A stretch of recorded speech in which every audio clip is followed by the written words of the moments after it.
ये कहानी है दो संतों की। दो संत एक साथ रहते थे। एक संत दिन भर भक्ति करता था, दूसरा संत रोज शाम को भगवान को भोग लगाकर खाना खाता था। एक दिन दोनों संतों के बीच झगड़ा हो गया, क्योंकि दोनों खुद को श्रेष्ठ बता रहे थे। इस दौरान वहां नारद मुनि पहुंच गए। नारद ने दोनों संतों से पूछा कि किस बात के लिए लड़ाई कर रहे हैं। संतों ने बताया कि हम ये तय नहीं कर पा रहे हैं कि दोनों में बड़ा संत कौन है। नारद ने कहा कि यह तो छोटी सी बात है, इसका फैसला मैं कल कर दूंगा।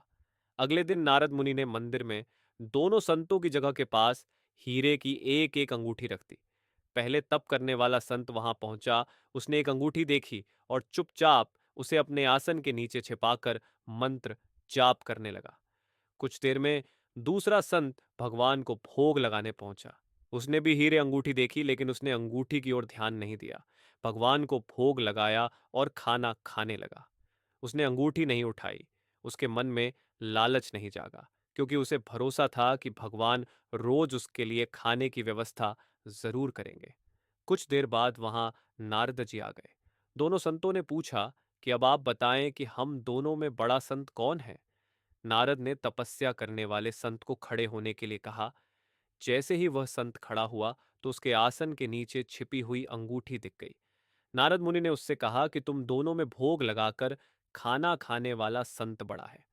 तपस्या करने वाले संत में चोरी करने की बुरी आदत है।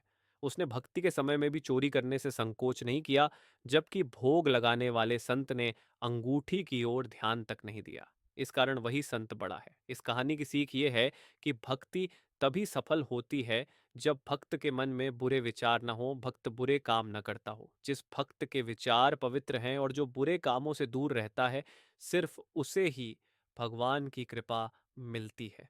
ऐसी ही और कहानी सुनने के लिए हमारे चैनल को फॉलो और सब्सक्राइब करें।